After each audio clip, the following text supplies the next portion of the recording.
అట్లా చూసేది ఏముంది బ్రదర్. ఇప్పుడు నిన్నగాక మొన్న మీరు చూసే ఉంటారు, ఒక టీవీ ఇంటర్వ్యూలో ప్రదేశ్ కాంగ్రెస్ కమిటీ అధ్యక్షుడు మహేష్ కుమార్ గౌడ్ గారు అవును ఆ 10 మంది మా పార్టీలో చేరినారు అని స్పష్టంగా చెప్పారు. మరి పీసీసీ ప్రెసిడెంటే అప్రూవర్గా మారిపోయిన తర్వాత, పీసీసీ ప్రెసిడెంట్ గారే నేరాంగీకారం చేసిన తర్వాత ఇంకా ఎంక్వైరీ ఎందుకు, ఇంకా చర్చ ఎందుకు, ఆ 10 మంది మీద వేటేయడానికి స్పీకర్ గారికి మొహమాటం ఎందుకని మేము అడుగుతా ఉన్నాం. ఆల్రెడీ సుప్రీంకోర్టులో మ్యాటర్ ఉంది. ఇవాళ కాంగ్రెస్ నాయకత్వం ఏమనుకుంటున్నది అంటే ప్రజలను, మీడియాను, కోర్టులను కూడా, న్యాయ వ్యవస్థను కూడా చిన్నచూపు చూస్తూ మేమేదో వీళ్ళతోని కొన్ని చిలిపి ఆటలు ఆడి ఏదో తప్పించుకోవచ్చు అన్న ధోరణిలో వ్యవహారం చేస్తూ ఉన్నారు. ఈ జిల్లాలో కూడా ఒక ఎమ్మెల్యే గారు పార్టీ మారినారు గద్వాలలో. మరి వారు ఏ పార్టీలో ఉన్నారంటే చాలా విచిత్రమైన పరిస్థితి ఈరోజు.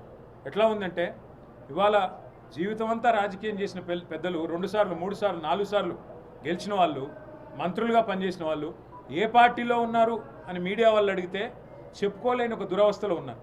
కానీ నేరాంగీకారం అప్రూవర్గా పీసీసీ ప్రెసిడెంట్ గారు మారినారు. అట్లాగే కడియం శ్రీహరి గారు కూడా నేను కాంగ్రెస్లో చేరాను అని స్పష్టంగా చెప్పారు. ఇవన్నీ ఆన్ రికార్డ్ మీడియాతోనే చెప్పారు. కాబట్టి ఇంకా ఇందులో చర్చించడానికి కానీ, తర్కించడానికి కానీ, పరిశోధించడానికి కానీ ఏమీ లేదు. వెంటనే వారి మీద వేటు వేయాలని చెప్పి మా పార్టీ తరఫున మేము డిమాండ్ చేస్తున్నాం. కోర్టు యొక్క ఆలోచనని గౌరవించాలని చెప్పి మేము విజ్ఞప్తి చేస్తున్నాం. మరి పీసీసీ ప్రెసిడెంట్ ఆయన ఒక అర్రలో కూర్చుంటే మంచిది. ఇక్కడ పీసీసీ ప్రెసిడెంట్ చెప్తున్నాడు కృష్ణమోహన్ రెడ్డి మా పార్టీలో ఉన్నాడని. మరి ఈయన నేను కాదంటున్నాడు. అదే స్వయంగా ఏం చెప్తున్నాడు? కండువా వేసుకున్నాను, నేను కండువా వేసుకున్నాను, కాంగ్రెస్ కండువా, కానీ నాకు సిగ్గు లేకుండా నేను బీఆర్ఎస్లో ఉన్నానని చెప్తున్నాడా? మరి బీఆర్ఎస్లోనే ఉంటే బీఆర్ఎస్ పార్టీ ఆఫీస్కి ఎందుకు రావడం లేదు? బీఆర్ఎస్లోనే ఉంటే బీఆర్ఎస్ శాసనసభాపక్షంతో ఎందుకు కూర్చోవడం లేదు?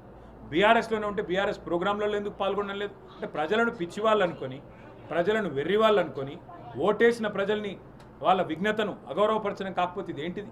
ఇంకోటి, ఎక్కడ చూసినా ఇవాళ మంత్రుల ప్రోగ్రాంలో నిన్న బూతులు తిడుతుంటే జూపల్లి కృష్ణారావు గారు, పొంగులేటి శ్రీనివాసరెడ్డి గారు టీఆర్ఎస్ని, కేసీఆర్ గారిని బూతులు తిడుతుంటే అదే వేదిక మీద పన్లికిలించుకుంటూ కూర్చున్నది ఎవరు? మా బీఆర్ఎస్ ఎమ్మెల్యే కృష్ణమోహన్ రెడ్డి, కాంగ్రెస్లో చేరిన కృష్ణమోహన్ రెడ్డి. నేను అదే అంటున్నా, వీళ్ళ దురవస్థ ఎట్లా ఉందంటే 2 లింగాలు ఉంటాయి అవసరమైతే, ముఖ్యమంత్రి గారి భాషలో చెప్పాలంట.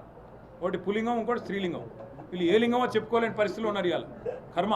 కాబట్టి ఇట్లాంటి వాళ్ళని ఎన్నుకున్న ప్రజలు బాధపడే పరిస్థితి, ఇట్లాంటి వాళ్ళకు ఓటేసి గెలిపించినందుకు కార్యకర్తలుగా మా కార్యకర్తలు బాధపడే పరిస్థితి. అయినప్పటికీ అత్యున్నత న్యాయస్థానం ఇప్పటికే చెప్పింది స్పీకర్ గారికి, మీరు వెంటనే నిర్ణయం తీసుకోవాలని.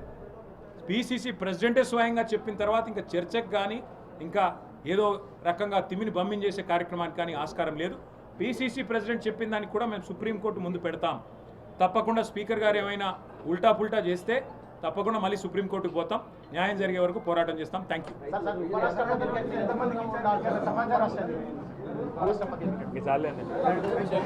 ప్రత్యేకంగా టెండర్ పిలిచినారు.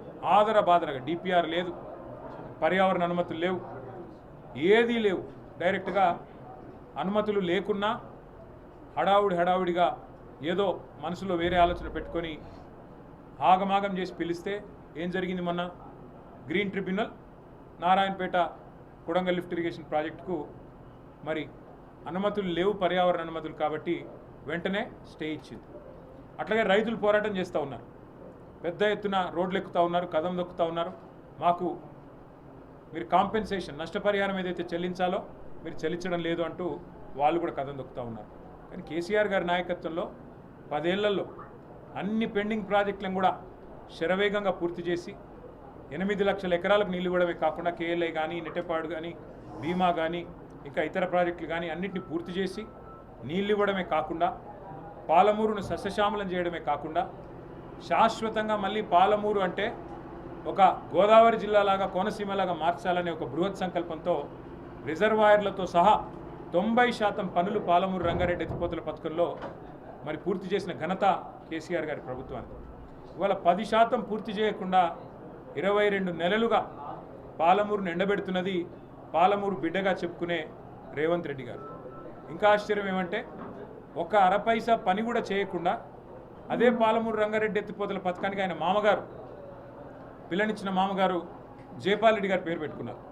సరే, జైపాల్ రెడ్డి గారు జిల్లాకి ఏం చేశారు, కల్వకృతికి ఏం చేశారు, ఇక్కడ ఇరిగేషన్ వ్యవస్థకి ఏం చేశారు, ఇవన్నీ జిల్లా వాళ్ళని అడిగితే తెలుస్తుంది. పోనీ తెలంగాణ వాదనలో, తెలంగాణ పోరాటంలో ఆయన ఎక్కడున్నారు, ఇవన్నీ నేను చెప్పను. కానీ జిల్లాలో అందరికీ కూడా విదితమే, ఆ విషయం నేను చెప్పను.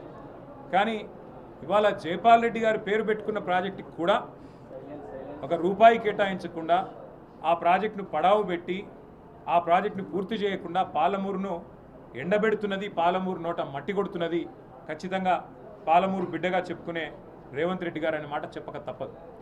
సరే, కాళేశ్వరం విషయంలో కేసీఆర్ గారిని బద్నాం చేయడానికి అక్కడ మేడిగడ్డలో 85 పిల్లర్లో 2 పిల్లర్లకి సమస్య వస్తే అది మొత్తం అంతర్జాతీయ సమస్యగా చిత్రీకరించి ఏదో రాజకీయ లబ్ధి పొందేదానికి లక్ష కోట్లు అని మాట్లాడతారు. ఆయన మామగారు స్వయంగా పద్మారెడ్డి గారు చెప్పినారు, అది 93,000 కోట్లు 94,000 కోట్లు ఖర్చైన ప్రాజెక్టులో 1,00,000 కోట్ల కుంభకోణం ఎట్లయితుంది, ఇది రాజకీయం తప్ప ఇంకోటి కాదు అని వాళ్ళ మామగారు చెప్పినా దాని మాట వినరు.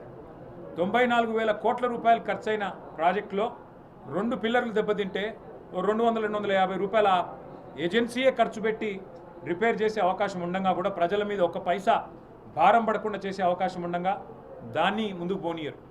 సరే, అక్కడంటే ఏదో జరిగింది, ఏదో మీరు 20 నెలలు మీ పైశాచిక ఆనందం కోసం రైతులను ఇబ్బంది పెడుతున్నారు, కేసీఆర్ గారిని ఇబ్బంది పెట్టడం ద్వారా కేసీఆర్ గారి మీద కేసు పెట్టాలనుకోవడం ద్వారా అక్కడ ఒక రాజకీయ కుయుక్తితో ప్రయత్నం చేసినారు అనుకోవచ్చు. మరి పాలమూరు రంగారెడ్డి ఎత్తిపోతల పథకానికి ఏమైంది? ఇక్కడ మీకు ఏ ఆటంకం లేదు కదా, ఇక్కడ 90% పనులు అయిపోయినాయి కదా, కేవలం 10% పనులు చేయడానికి మీకు మనసు ఎందుకు రావట్లేదు? 22 నెలలు సరిపోలేదా? 22 నెలల్లో మీరు డబ్బులు కేటాయించి పాలమూరు రంగారెడ్డి ఎత్తిపోతల పథకానికి శ్రీకారం చుట్టడానికి మీకు మనసు రావడం లేదా రేవంత్ రెడ్డి గారని మేము అడుగుతా ఉన్నాం. తప్పకుండా ఈ జిల్లా ప్రజలను చైతన్యవంతం చేసే దిశగా ఆలోచన చేస్తాం పార్టీగా. ఈ జిల్లా నాయకత్వం కూడా వారు కూడా ఇప్పటిదాకా నాకు చెప్తా ఉన్నారు ఏ రకమైన పరిస్థితులు ఉన్నాయి జిల్లాలో. నాయకుల మీద కేసులు పెట్టడం, మా దేవరకద్రలో ఒక మండల పార్టీ ప్రెసిడెంట్ మీద ఒక లేని కేసు పెట్టి జైలుకు పంపించి పార్టీ మారితే కేసు తీసేస్తాం, పార్టీ మారకపోతే జైలుకు పంపుతాం అని బెదిరించడం. వ్యాపారాలు చేసుకునే చిన్న వ్యాపారాలు చేసుకునే నాయకుల మీద వాళ్ళ క్రషర్లు ముయించడం, వాళ్ళ వ్యాపారాల మీద పడి జీఎస్టీ వాళ్ళని వేధించడం, పోలీసులను పంపించి వేధించడం, ఈ రకంగా ఒక చౌకబారు రాజకీయం ఇవాళ ఈ జిల్లాలో కూడా జరుగుతూ ఉన్నది.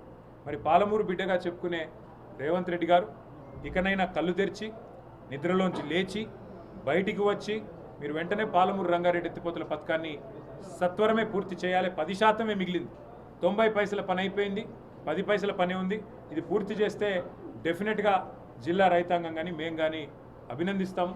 లేని పక్షంలో తప్పకుండా మిమ్మల్ని అభిశంసిస్తాము, ప్రజల తరఫున మిమ్మల్ని ఎండగడతాము, ప్రజల తరఫున నిలదీస్తామని చెప్పి వారిని హెచ్చరిస్తూ ఈరోజు మరి అనుకోకుండా వచ్చిన కార్యక్రమం ఇది. అయినప్పటికీ పాత్రికేయ మిత్రులందరూ వచ్చినందుకు మీ అందరి సౌహృదయానికి కూడా హృదయపూర్వకంగా ధన్యవాదాలు.